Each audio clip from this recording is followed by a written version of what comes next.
This is another episode of Standup Comedy, your host and MC, celebrating 40-plus years on the fringe of show business. Stories, interviews, and comedy sets from the famous and not so famous. Here's your host and MC, Scott Edwards.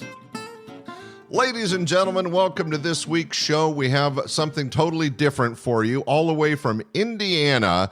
This comic is one of our headliners from back in the 80s and 90s at Laughs Unlimited, but he wasn't a solo. He was part of a duo act, and what makes him extra unique is not only is he a very funny guy and a great guy, but he happens to be totally blind and has had decades of entertainment history as a blind entertainer, which I think makes him very unique. But like I said, he's funny and nice. Let's talk to him. Ladies and gentlemen, it's Alex Valdez. Welcome to the show. The crowd goes nuts. It's great to have you. My gosh, I haven't heard applause like that in years. Well, I was going to say something snarky, but I won't. Hey, good to have you on the show, Alex. We haven't talked in a couple decades, but I have great memories of you and Jim O'Brien. We should explain to the audience that yes. I knew you as O'Brien Valdez, which was a comedy team that Correct. Came to me in the mid-'80s. And was a headliner from right off the bat.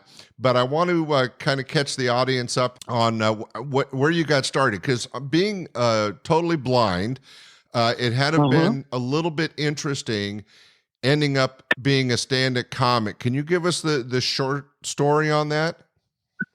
Sure. I started doing stand-up in the spring of 1977.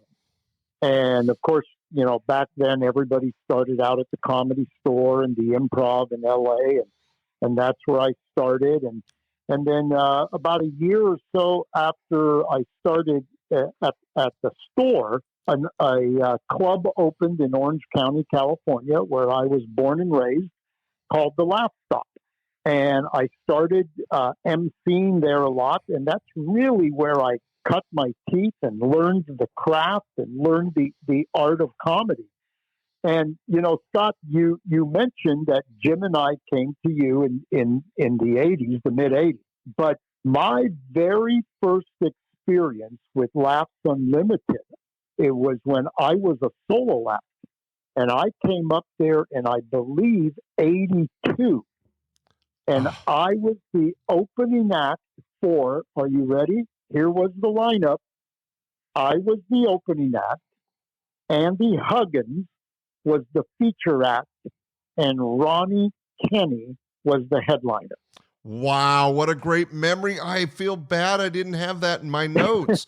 You know, I've gone through, okay. I have a lot of my old booking books and I go through them, but I'm not focused so much on the opening acts. I'm focusing on the headliners.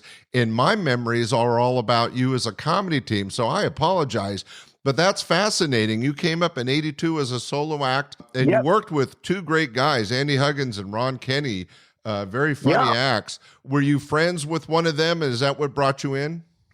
Well, I knew them both from the Comedy Store. And of course, Ronnie was a headliner at that point of the game. And Ronnie and I just hit it off great. And of course, Andy and I hit it off from knowing each other at the store. And Ronnie talked to you and you gave him the green light. And he brought me up as the opening act, and it had to have been in 82. What a generous, That's really what I'm thinking. What a generous club owner and booker to just let him bring somebody. It was very generous of you. Well, you must have done well because you stayed around. So when did you and Jim O'Brien become a comedy duo? We teamed up in 84. So, so I did a little bit of road work in the early 80s. Vic Dunlap took me to Austin, Texas. And, O'Brien and Severa actually took me on the road for the very first time in May of 81. Interesting. So I was doing some road work, opening for some guys and, back in the early 80s, went to Crackers in Indianapolis in 83. And then Jim and I teamed up in the summer of 84, spring or summer of 84. And, we just went from there. Well, let's backtrack just a little and explain to the audience a couple. Sure. One obvious thing, that being a blind entertainer, it certainly facilitated bookings when you could travel with somebody you knew and trusted, somebody that would not mind guiding you through life a little bit in a unique and strange world. So traveling with somebody you knew from the store, or some of these acts that you made friends with, is really crucial and helpful when you're a blind entertainer. And then two, we didn't explain to the audience because I wasn't on top of it, but your partner, Jim O'Brien, was with a different comic in a comedy duo called O'Brien and Severa, and they had actually worked my club a couple times. And then the way I recall it is Severa said, "Hey, I don't want to do this anymore. My future's not in comedy." And then the next thing we knew, it was O'Brien and Valdez, and you guys were terrific together. And I think stronger than O'Brien and Severa. I don't want to step on any toes, but that was my personal thinking. Did Jim approach you about being his partner? Yes, he did. Yes, he certainly did. And I want to talk about a couple of things that you brought up there. Number one, yeah, Jimmy and Kenny were together for about 11 years. Oh, so that long? Yes, they had some really strong road experience. They opened for they became very, very popular on the college circuit. Do you remember back in the late 70s and early 80s, colleges were booking comedians right and left to do concerts. And they also booked them to open for major rock bands, Right. So Jimmy and Kenny, they did a lot of that in the late 70s and early 80s. And then you're right. Kenny decided to, jump out of comedy. He had enough, I think, of the road and everything, and maybe Jimmy. And then, and I caught that. Yeah, thank you. And for all the comics that listen to your podcast, they caught it too. They're rolling around on the floor right now.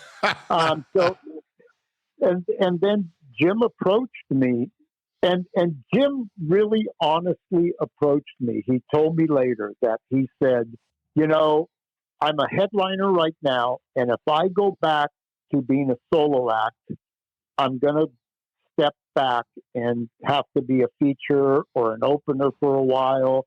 And I don't want to do that. But if I team up with a blind guy, that makes the team pretty unique, and we can step right into headlining. So at that time, I was just an opening act, and, every now and then I featured. So I said, yeah, let's do it. And we really did. Yeah, and you guys were good, but there was some marketing thought behind it. Jim was trying to maintain his success path as a comedy duo and needed someone to fill Ken Severa's position. And because you guys had already worked together, he was pretty aware of you and who you were. Because let's be honest, for the podcast audience, if you hadn't thought about it, when you're a comedy team, that's actually more stressful than a marriage, because you're not only sharing so much of your lives, and being blind just makes it exponentially harder, but still it goes beyond the relationship, because it's also a business relationship. And comedy teams don't historically last that long. Obviously, there's a few that have done really well, Laurel and Hardy and some of the classics. But in the modern comedy age, there has not been a lot of comedy duos that lasted very long because of the difficulties. And you and Jimmy made it last. I didn't realize it went till 2013. That's a long time. Yes, we went about 32, 33 years. So you're absolutely right. We lasted longer than, probably most marriages in LA. So, and you know what? And Scott, I appreciate you saying that we were a strong team and that we were good, because when we finally found our rhythm, and it took a while to find it. When we found our rhythm, I'll tell you what, I would have put us up against any headliner. You know, we just, when we finally clicked, and it took time. It took time to write that material and find it and find our rhythm. But it got to the point to where Jimmy and I, when we were on stage, you know, he could say 2-3 words and I knew exactly where he was going, and vice versa. And it was a lot of fun.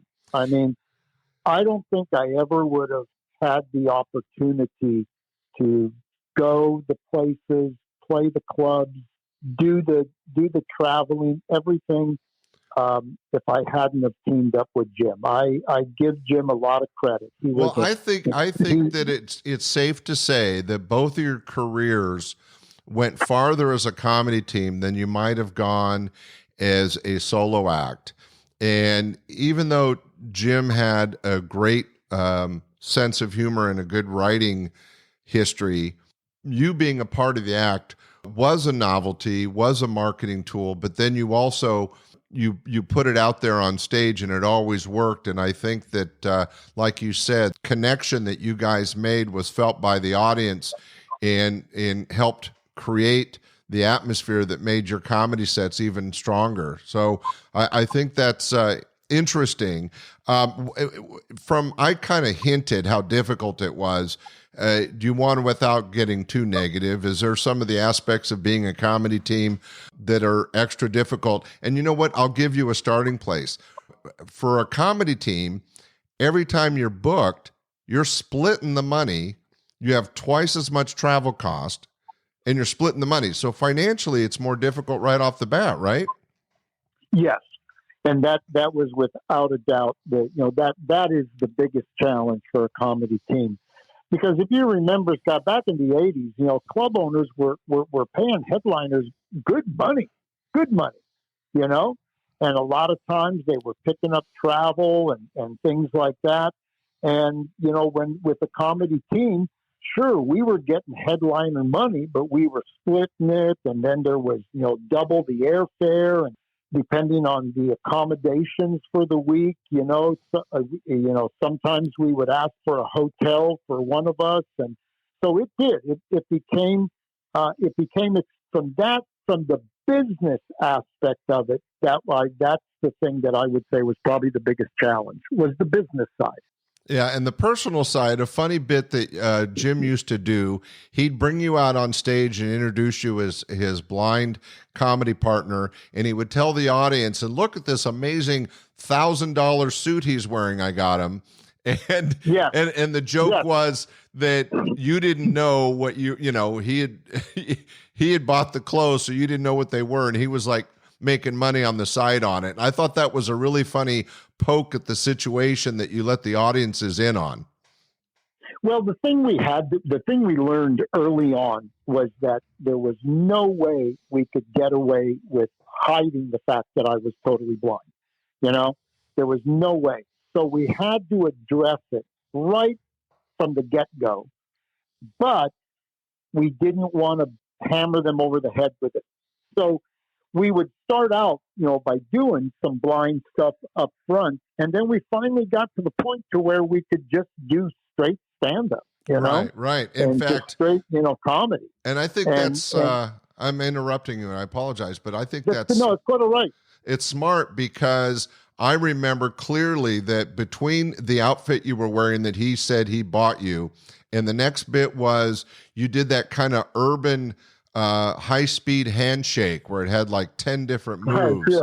Yes. And those two things not only impressed the audience that you guys were working closely as a team, but effectively pointed out that you were blind. But then, like you said, a lot of the material moving past those first few minutes on stage were just straight stand-up. It wasn't about you being blind. Right. And if you and the joke was that I would actually say, and I want, it's a pleasure to be here tonight, and I'm so happy wearing this brand new tuxedo that my partner bought for me, and then of course he'd give that look to the audience like, hey, Yeah, and play along. And then he would, yeah, exactly, and then he'd say, hey, of course, partner, I got you covered, yeah, I got you. Yeah. And then you're right. We would do that handshake, and what that took away from it took the fear away from the audience. So because that handshake was very physical, and we would actually at the very end spin around and then and then high five. So it gave me an opportunity to be physical on stage, and the audience go, okay, yeah, these guys are okay. This blind guy, he knows how to function, and it took that fear out of the audience watching us. Yeah, they could accept you they could accept you as a peer comic. Exactly. I'm going to digress just a second. We Sure. all know of blind musicians that have had great success, but I can't recall another blind comic. Are you the only one? There must have been somebody.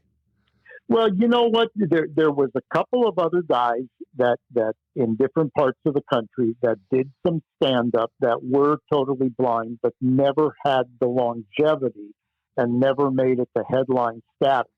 As a matter of fact, Scott, you told me once about a blind guy that you hired at Birdcage that was an opening act, and his name was Mike something, and he came on stage with his guide dog, and he told jokes. He did some stand-up, but also played the saxophone. Wow. You have a great memory. You know what? I'm feeling a little stupid right now. when we finish this interview, you're going to rack your brains on that one, aren't you? Exactly. But you know what, Alex? You opened the door. I mean, because working with you went so smoothly, you were always a professional. My staff always enjoyed working with you and didn't mind at all. Helping you or getting you around, whatever was needed. It was so funny. I was talking to my bride, Jill, about this upcoming interview, and she has memories of, you and Jim didn't spend 24/7 together. Sometimes after the show, Jim would get a hook up with a date or want to go out drinking or something. And Jill remembers driving you back to the condo and sharing stories with you very fondly. And I think that who you were personality-wise helped your success out away from LA, where you was kind of your home base. Well, Scott, I really do appreciate you saying those. Those are very kind words, and I truly take them to heart. And please tell Jill thank you for her kind memories. You're absolutely right. Jim and I did not spend 24/7. I traveled. I would meet Jim at the gig. I traveled. I learned how to just travel on my own across the country, week to week, just me and my cane.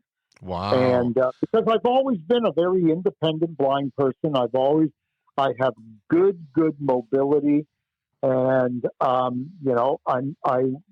never had any fear of being out there on my own.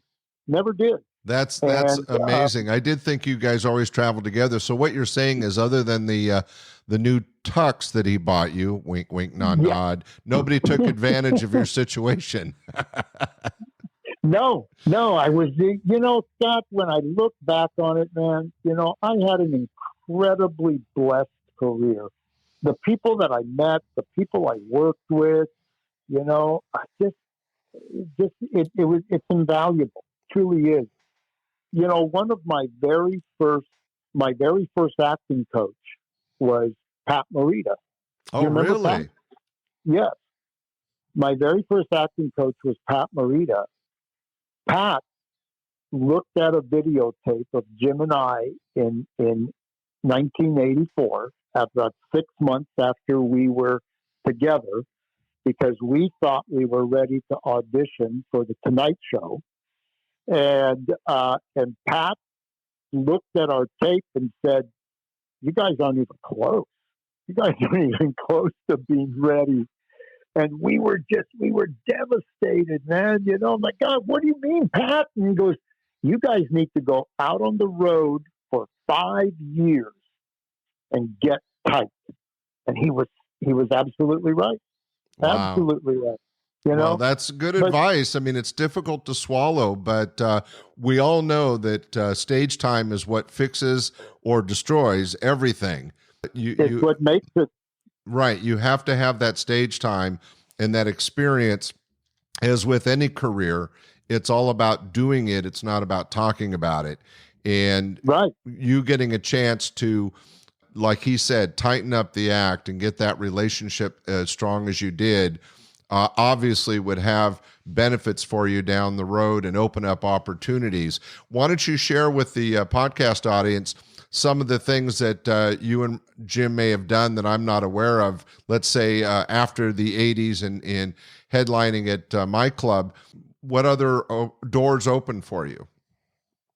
Well, you know, we were, you know, I would probably say at the peak of our, really, I really look at the peak of O'Brien and Valdez's career probably in 1990, 91, 92. And we were still working for you at the time. Yep. And came through your club. And, you know, we were out on the road just all the time then. And then after that, you know, a couple of years later, as clubs started to close and the economy was changing, Jim and I knew that we needed to diversify and do some different things individually. Jim started doing some acting and took some acting classes and had a couple of small parts in a couple of soap operas.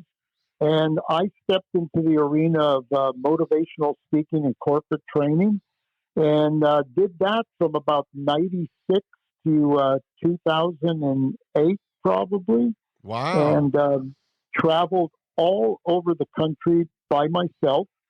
In 1996, I got my very first guide dog. And really? yes. And when Jim and I would work together after I got my guide dog, we would bring the dog on stage. And this dog was so good, Scott, and you know, and so well trained that we would come on stage. I would put her in a down at the very back of the stage, and I'd put her in a down, and she would stay there for the entire act and never move. And of course, we'd do some jokes about her. You know, Jim go, this is Alex's wonderful guide dog, Roca. Not only is she a seeing eye dog, but she's also a drug sniffing dog. So if you got it, throw it up here. And that's funny. You know, I never saw that. You guys must have moved on from Laughs Unlimited by then, because I never saw the guide dog on stage. But that's hilarious, and I think that would open up some pretty easy material. So that it just adds to the act. I think that was smart. Yeah. Then we became a trio, and you know, yeah. Did you get extra pay, right, Alex? You didn't get extra pay, right? Well, I didn't, but Fabrica got more treats. Roca got more treats. So, you know, it was, but it was incredible, you know. And so anyway, so I got my first guide dog, and from 1996 to about 2002, I became I did a lot of the training that I did was I did a lot of training in disability awareness, attitude, etiquette in the workplace. The ADA had just come in to vogue in the early 90s. And so a lot of corporates and a lot of government agencies were looking for trainers and diversity. And that was my focus. And I was a regular trainer for the FBI and I'm not making this up, Scott. Honest to God, I was a trainer for the FBI, the CIA. I did some work for NASA. I did some work for the NSA, and just I did a lot of work for the intelligence community in D.C. Wow. and actually all over the country. That's fascinating. That's just Go ahead. No, I was just going to say that's fascinating and incredible that you're right. When the whole Disabilities Act came around, everybody was kind of knee-jerk reacting to it and trying to figure out how to move forward. And here they had an experienced entertainer that was comfortable in front of crowds, able to share his wisdom and viewpoint on the matter. Did comedy come into play? Were you able to make it humorous, or was this serious stuff? Yes. No, well, it was both. It was a very serious subject, but I made it very funny. And that was from the years of experience on stage and making people laugh. Oh, that's because smart. I learned, Scott, I learned really early in life, actually in the third grade, I learned that if I could make people laugh with me at my blindness, people became very comfortable, and then people would accept me. And I learned that in the third grade. Wow. That's a great lesson to pick up at an early age. It's not hard to see how that would have carried you through a lot of situations through childhood and into adulthood that we've heard from other comics that grew up in tough neighborhoods where everybody was in a gang or just tough. And by having a sense of humor, you could bond with people and deflect difficult situations. And I think utilizing your humor to help you with this handicap really was smart and obviously worked out to your benefit. So congratulations on that. I can't wait to share with Jill about your toes in the intelligence community, because she is a intelligence analyst for the government. Really? Yeah, she works for How? I can't say because I'd have to kill you, but she does she does some pretty high-end investigatory work for all the agencies you mentioned and more. And the fact that you did training on that, we'll talk about it off the podcast. But it was definitely interesting that you did that. So you went from comedy duo, stand-up comic, to an inspirational speaker, and you did some training.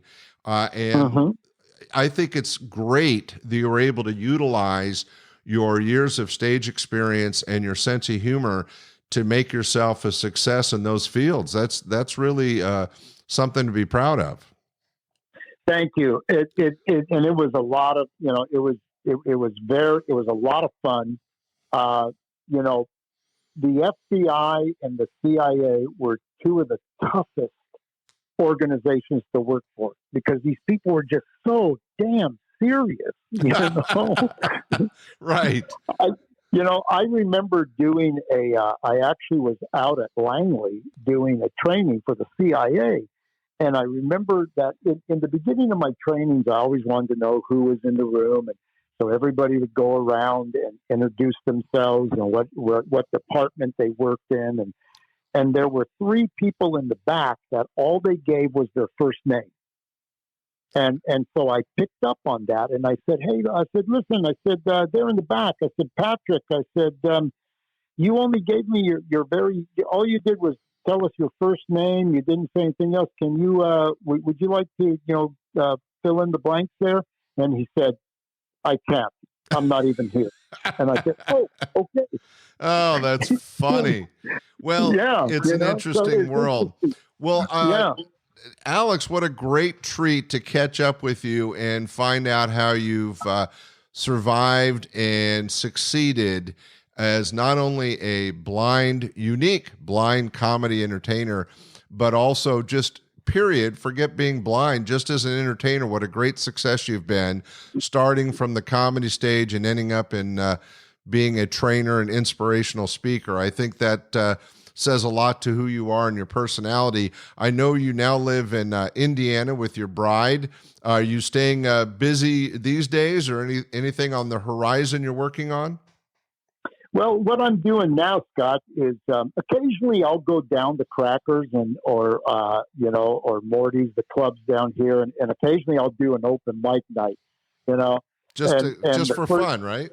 Just for the heck of it, just for fun. And my wife is the executive director of a nonprofit here in Anderson. And 5 years ago, she said, I want to do an annual fundraiser for my organization. And I said, okay, what do you want to do? And she said, I want to do a night of clean comedy called Stand Up for Kids, because her organization works with kids. And I said, okay. And she said, would you be able to reach out and find people from, that headlined and you worked with, and bring them in as headliners and do a clean show? And I said, sure. And that's what we've done for the last 5 years. We have a fundraiser every September, and it's a night of clean comedy, and I MC that. Oh, that's great. What's the name of the organization? Let's plug them, because this is heard all over the world. Well, it's called Kids Talk. Is her organization. She is the executive director of a child advocacy center, and what they do, Scott, is they are the go-between for children when there is suspicion of abuse.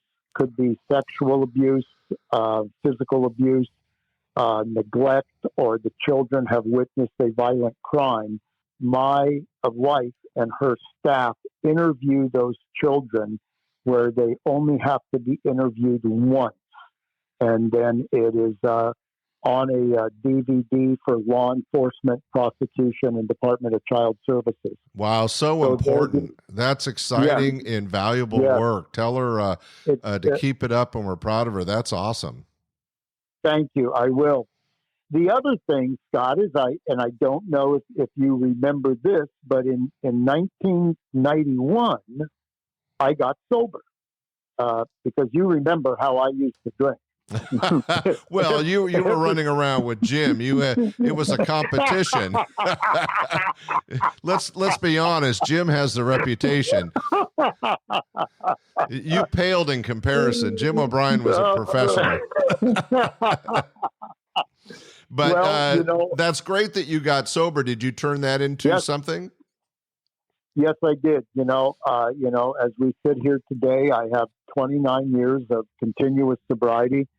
And now what I do is I work with people in addiction. I'm a treatment counselor, and I work with people in addiction. Wow. And Alex, you just keep giving and giving. That is so incredible. Thanks, Scott. Thank you so much. Well, like I said, you're a nice guy. We knew it back then. I'm not surprised that it continues. Thanks. And the fact that you have taken that, aside from having a disability, you have just been a great man and been able to share positive things on several levels. And I think that that's commendable. And I know that having your original start on stage and interacting with the audience and being funny helped get you where you're at. But blind or not, you really took it to a great place, and that's exciting to hear about. Thanks so much for sharing that. Thank you. Scott, before we wind up this podcast, this episode, I was talking with a fellow comic the other day, and he said, well, whatever got you interested in being funny?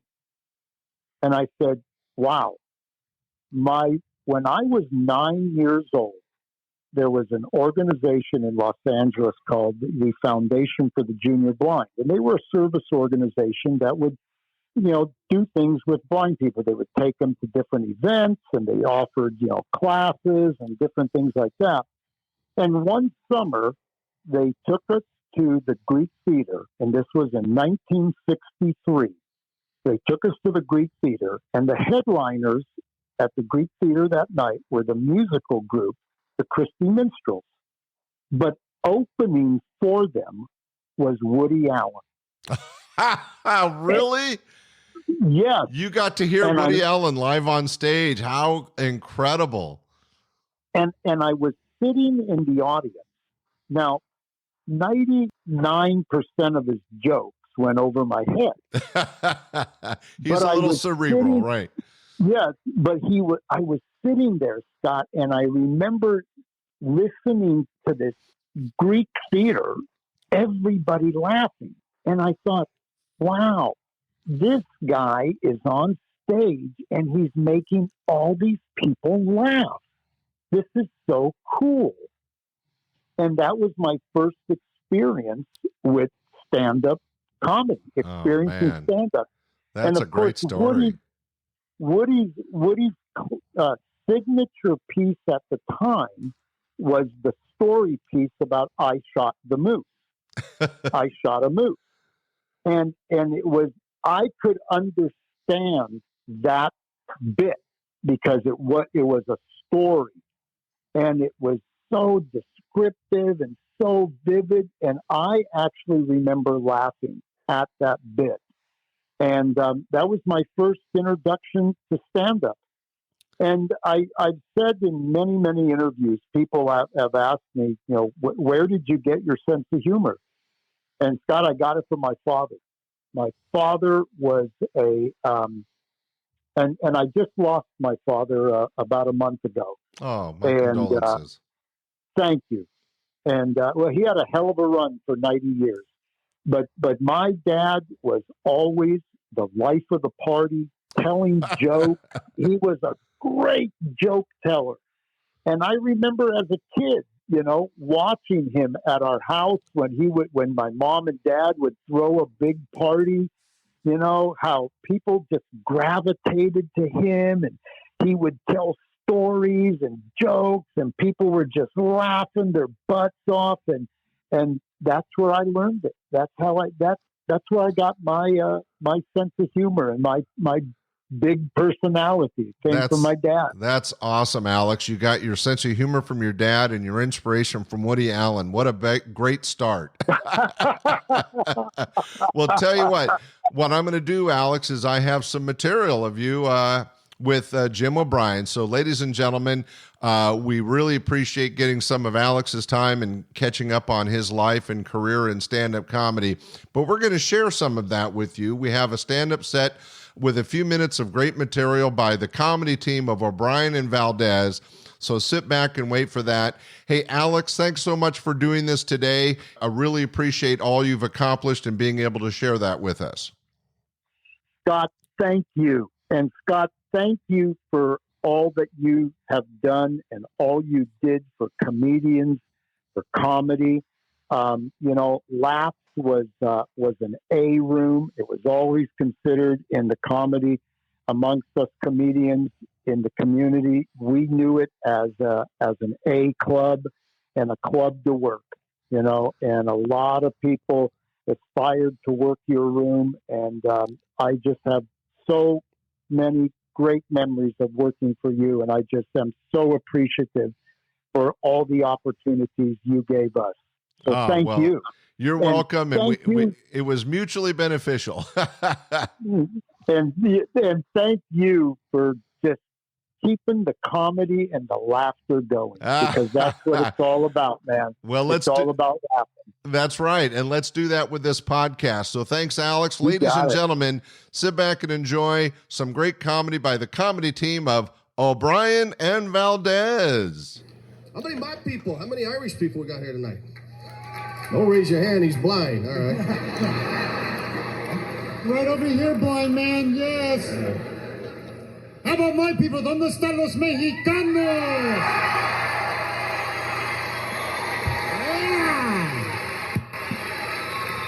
Gracias. Mire, muchas gracias. Aquí está mi gente. Right. Qué bueno. Hey. English. You'll see Irish people walking to Walmart. How you doing, you leprechaun bastards? I got 14 kids. All right. Got our families together. Yeah, had a big fiesta for the O'Briens and Valdezes. Ooh, interesting. Oh, it was a great day. Dinner, we had corned beef and cabbage tacos. Yeah. We had some tamales, but his family, they forgot to take off the corn husk. They didn't know. Están comiendo todo. They've been regular ever since. Yeah. And his cousin, Crunchy? Chewy, yeah. My primo, Chewy.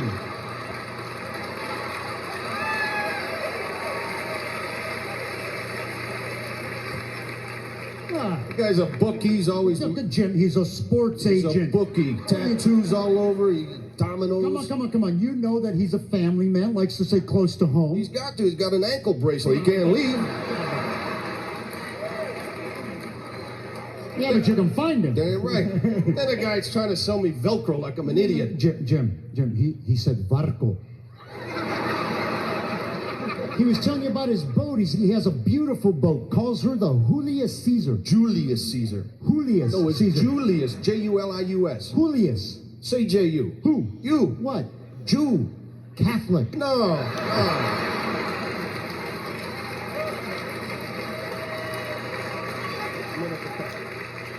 You got the letter J. What is J? J is H. H instead of J. See? C instead of J or H? H instead of J. What do you use J instead of? Why? I want to know. Why? What's why? ¿Por qué? Butter.